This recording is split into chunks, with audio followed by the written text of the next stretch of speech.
Hello, televiewers. You're welcome to today's interview. It's with great pleasure and excitement that we have with us a wonderful woman of God who is here to share her testimony. Good morning, Ma.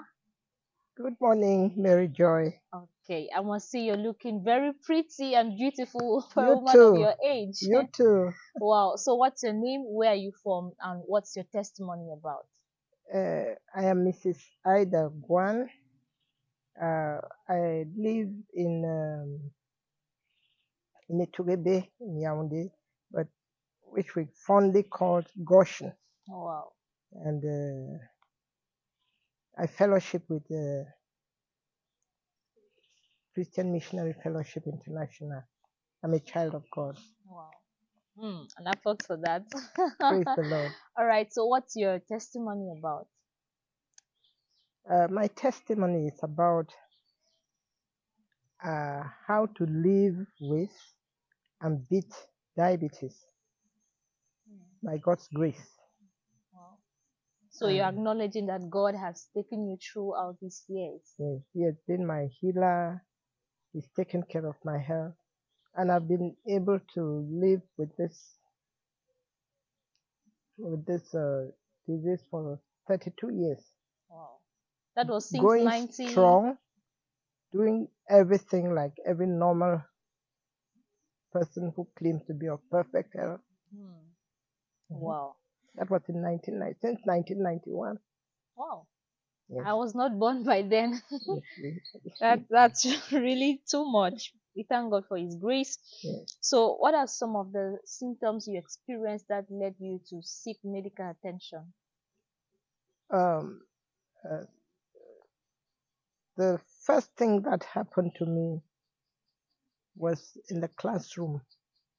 I remember I was teaching a Form 4 human anatomy and physiology class when I suddenly started feeling very thirsty. I was given 1.5 liters of water, that's a Supermont bottle of water, and I drank it all within 1 hour, and it still did not meet my need of thirst. And so from there, I reported to the principal of the school, and he called my husband from the university, who came immediately and rushed me to the general hospital at Nguso. And that's where the journey started. So maybe there's someone watching, and maybe if the person could take 2 liters of water in one instant, the person might be afraid right now. So was that the case, or was it because that day it was somehow unusual for you? It was just that I was extremely thirsty. I was just meeting the need of my body. I took the first 1.5 liters and started on to the next. So it was not a normal situation. As a matter of fact, I've never done it again within a short period of time. Wow. Yeah. All right. So when you got to the hospital and the doctor gave you your diagnosis, how did you feel at first? I felt quite traumatized. I was afraid. I was confused. And every thought came around my mind. I was sad. I felt very bad because I was thinking of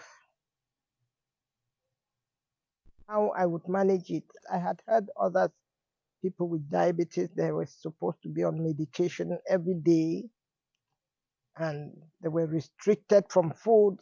And how was I going to get into this kind of lifestyle? It was a nightmare. Could you share a bit of the experience, let's say, on the side of your husband? My husband, he was sad about it, but he encouraged me to. He said, let's pray. You are a child of God. You cannot afford to take sickness like that. So we will pray about it. And he believed very much that the Lord will heal me. He was more believing than me, because my mind was all crowded with, you know what.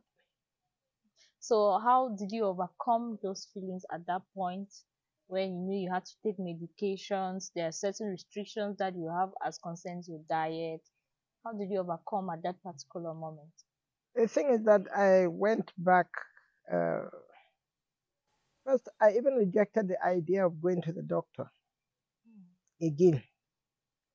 I thought they were not serious. So until I realized that I could not sleep at night, I was going to pee so often.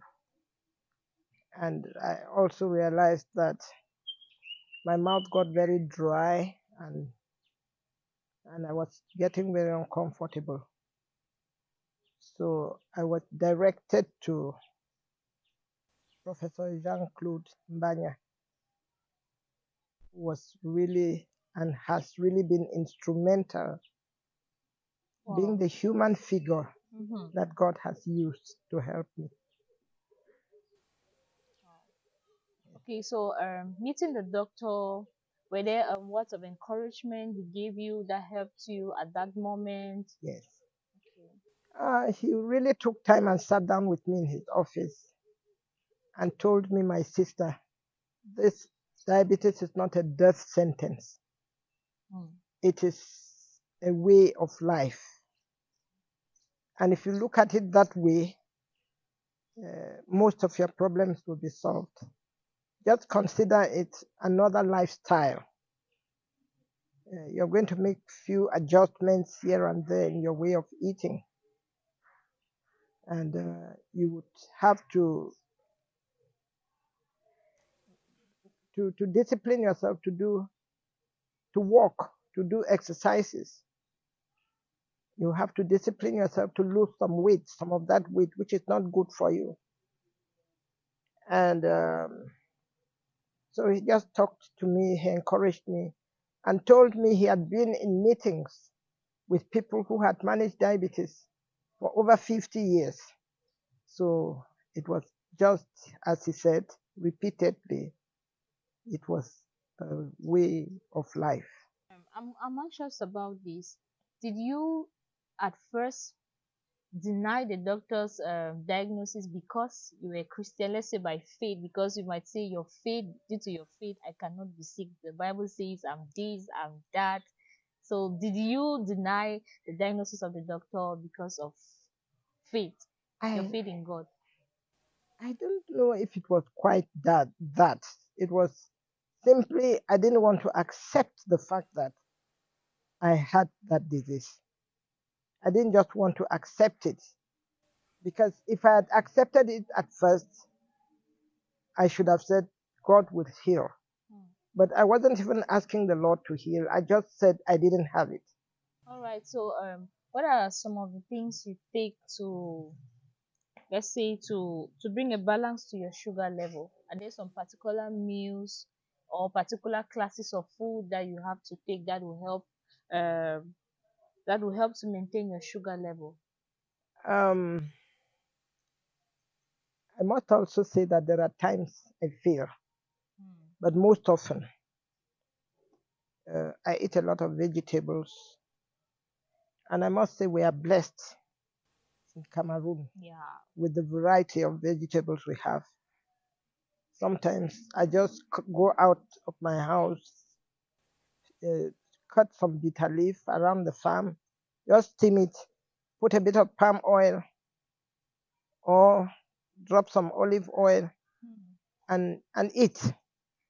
If I must eat some vegetables, then when eru is prepared, I eat a bit, but without too much oil.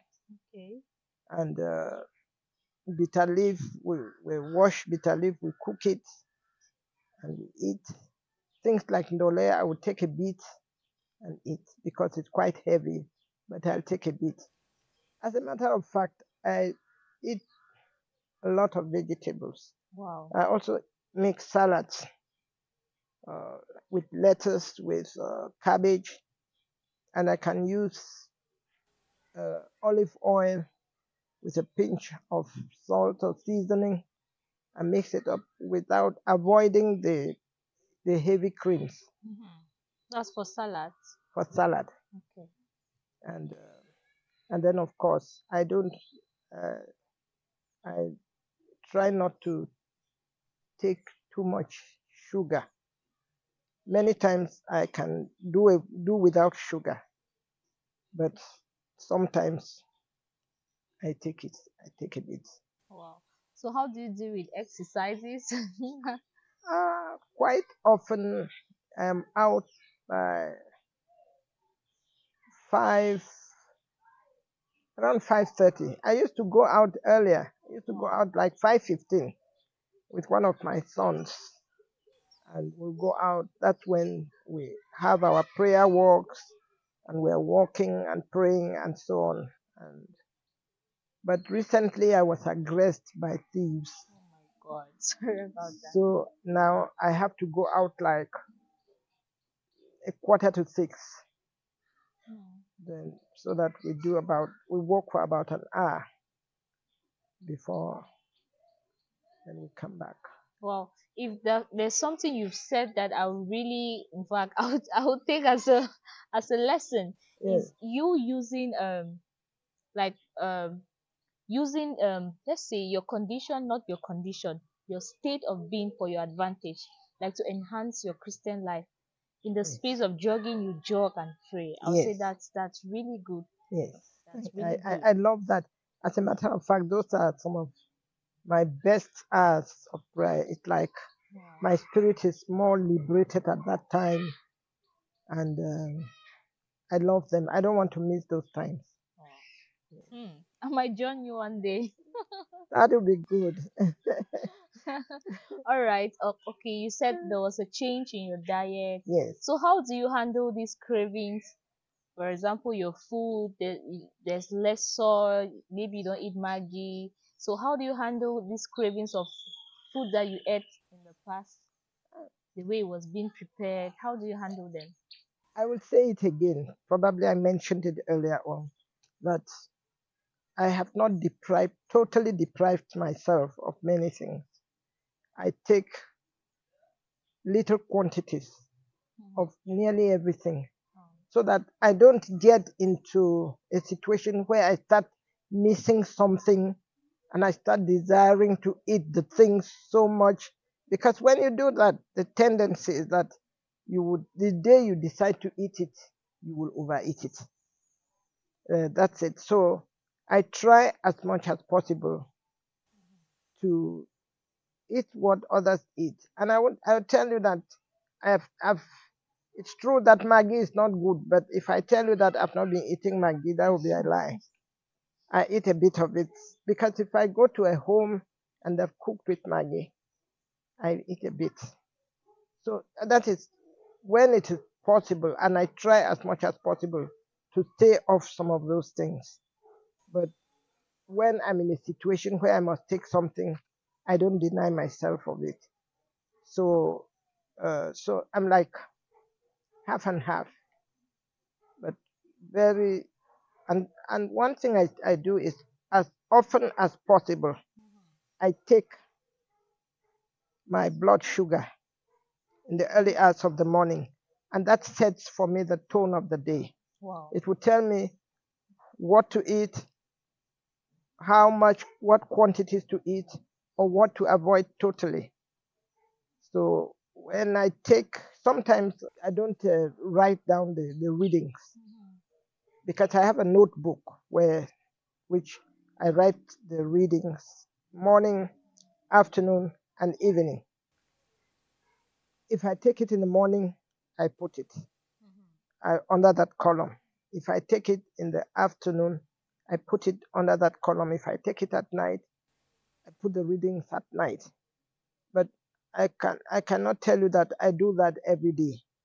But most often in the mornings, I try to get the reading because that, as I say, it sets the tone for the day. It will give me an indication of what to eat and what not to eat. I will not, on that such a day, I will not eat even a slice of ripe plantain, for instance. I will Mhm. not indulge in drinking any top. So I love tops, but I don't drink them Mhm. always. But once in a while, I can take. something.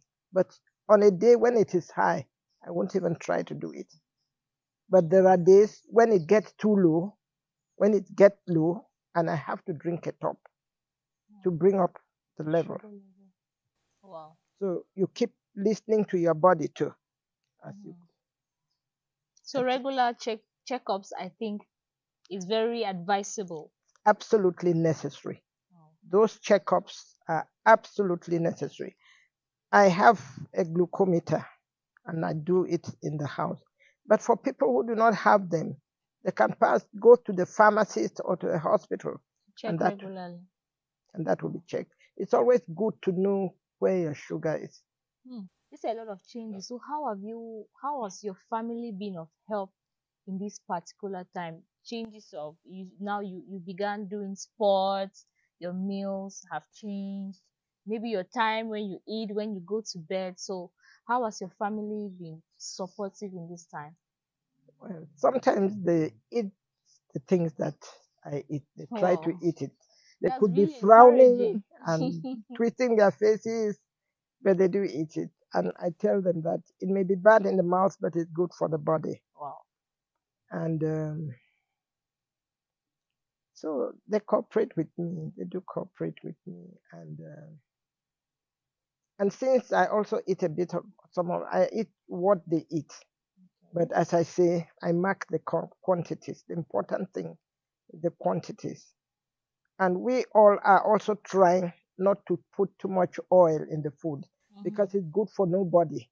Yeah. And we're also trying not to put too much salt in the food because it's good for nobody. So in a sense, we're all adjusting consciously or unconsciously for our good. I must say you're helping your family live healthy. You have become the ambassador. Well, they always tell me I'm the doctor at home. Wow. And having a mother as your doctor, I would say, is wonderful. I think it's just an overstatement. And sometimes some people come around and I just take their blood sugars. Oh. And by the grace of God, I've helped some people who came. I took it, I told them, watch out, go to the hospital and see and report yourself to the doctor and let them tell you and let them follow you up from there. They will give you the necessary advice. I think your sugar is a bit, just helping. Meaning they come home without knowing their state. You can go on for many years for long without knowing your state until some people get to know about it when they're in a coma. Wow. And there are people who have gone into the hospital who may be diabetic and did not know. And you get into the hospital and they want to put you on drip and they give you glucose drip and then you get straight into a coma. It's always good to, even when you think you're very healthy, it's always good to check. I think you do a checkup for me after this. I would do so.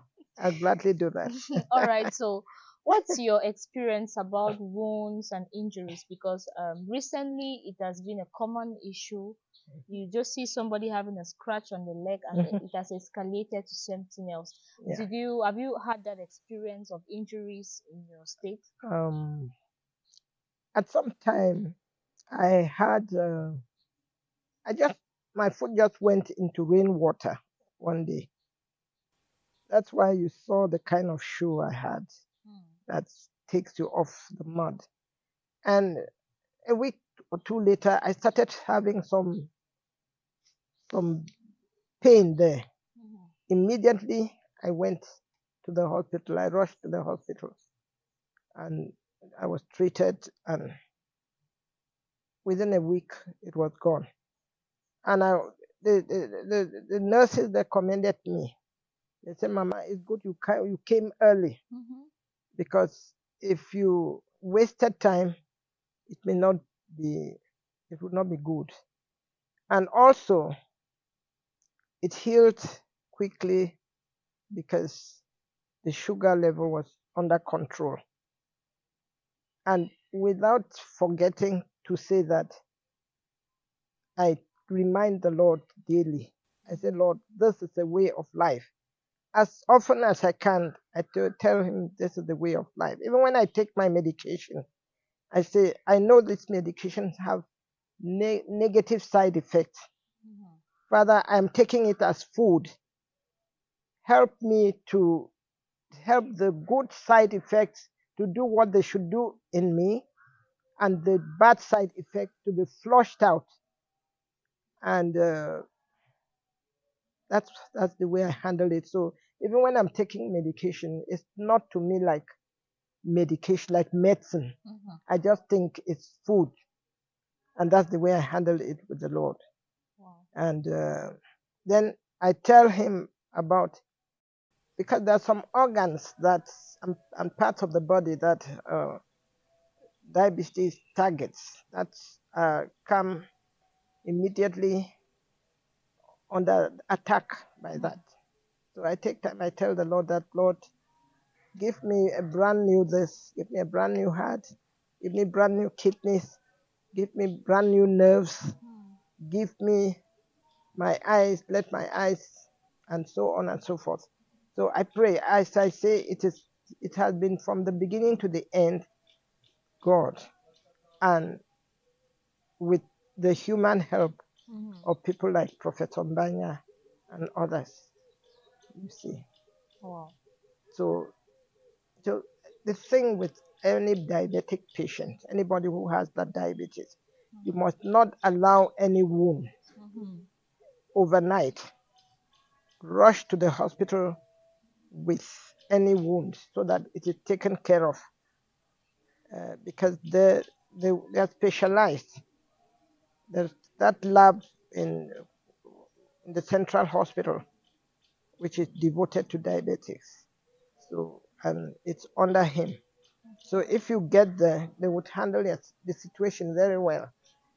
And so it's always important to keep your blood sugar levels low, so that even a wound on you will heal faster. And it's always important to make sure that you do not have wounds. Wow. Thank you very much. Meaning, God has been your overall help. Yes, I assure you that He has been, to me, really Jehovah Rapha. He's been just marvelous. And He can do that for everybody. That's right. He's there not only to save us from going to hell, but it's also to save us and heal us from these diseases.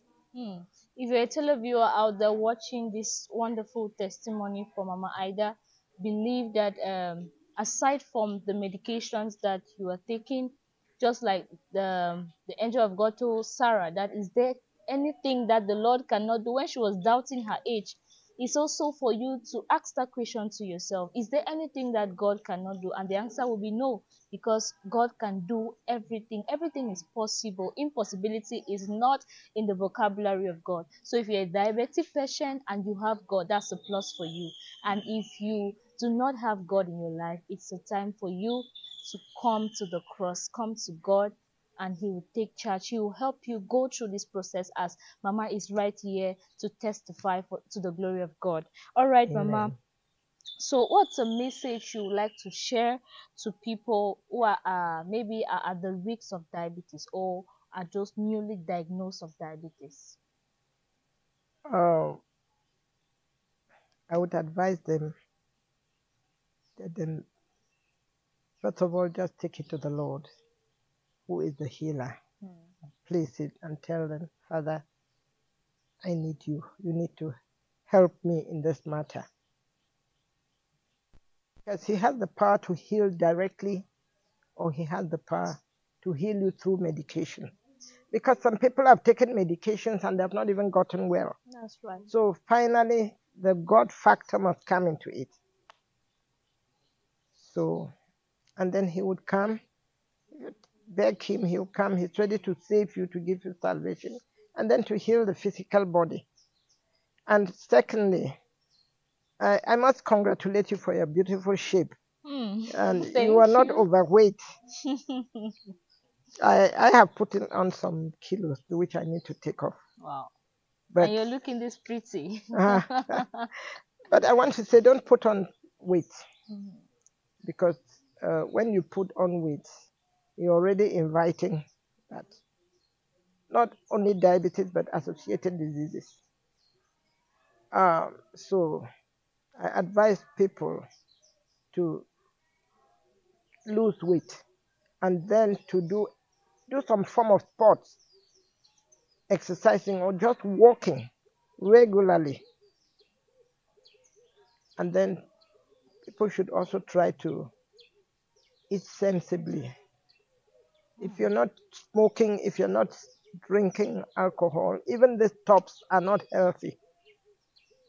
Water is the best thing anybody can do So to we see those himself. things as enjoyment.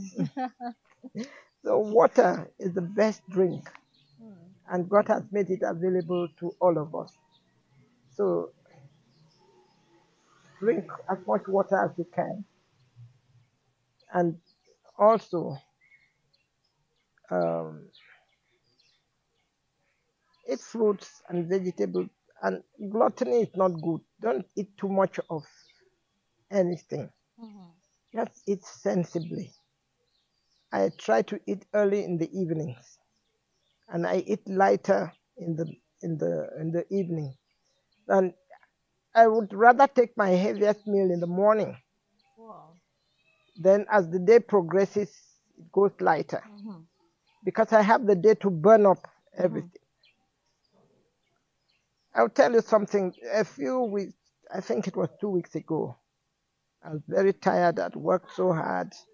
Then I ate and I went to bed, and I felt a bit uncomfortable. Then I took my blood sugar reading. It was high. And I got up from bed, went and told one of my children. I said, come walk with me. And we walked for a bit over an hour. And when I came back, after 1 hour, it had gone down, level had gone down from over 200 to,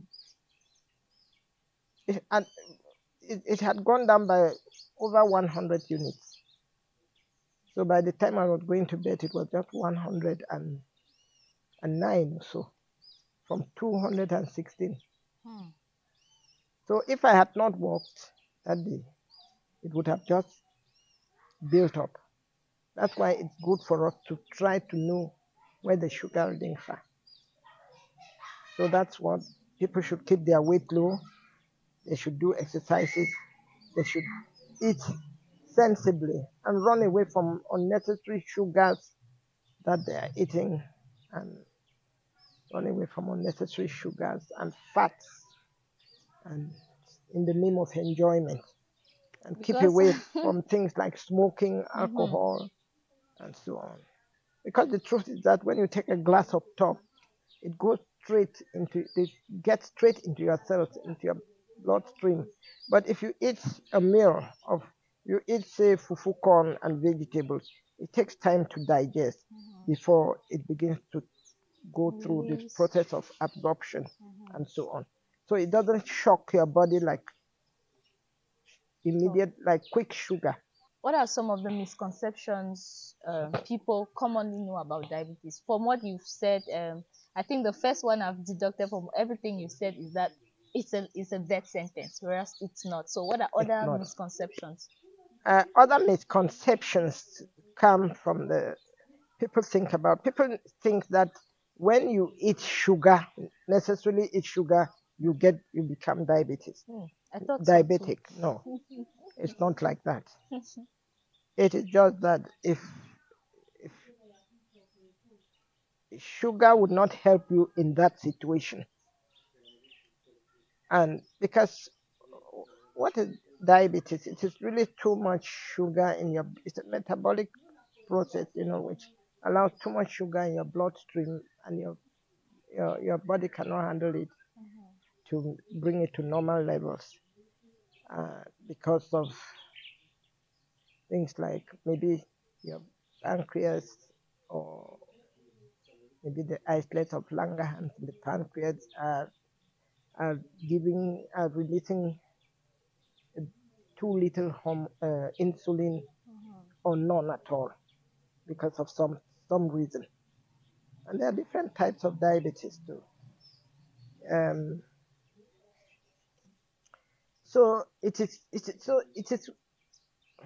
when you already have that situation, that when you eat sugar, you get into that trouble. It becomes even worse. It worsens the situation. But if your body is functioning normally and you're running and doing exercises and you're okay, you can eat sugar and it would not be a problem. You've been eating sugar, but you're not diabetic, isn't it? Yeah. Yeah. But also, as you get older, it's good to get away from those things because your body, the metabolic processes of your body begin to slow down and so on and so forth. So, as I say, people should just generally, if you give yourself to eating little, not eating carelessly, and going away from some of these vices like smoking, like drinking alcohol, abusing your body by drinking too much stuff, and not even doing exercises and all those things, then it's easy for you to get into that situation. So, but it is not because you eat sugar that you are diabetic. That's not it. Wow. And it is possible. It's also possible to reverse it. It is quite possible, yes. It depends on...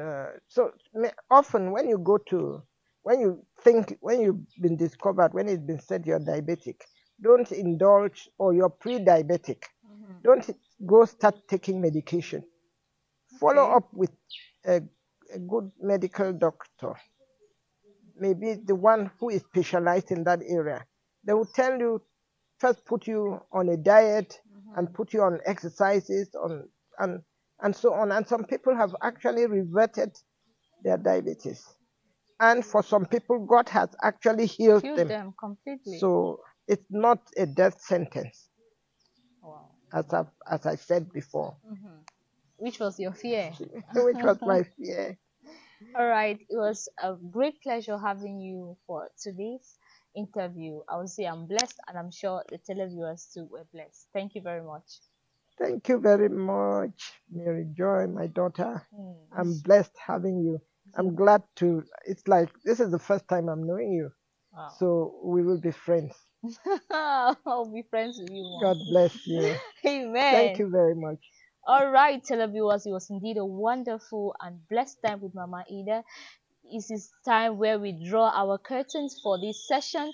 See you next time for another episode with another person, with another wonderful person special. Bye, televiewers, and see you next time.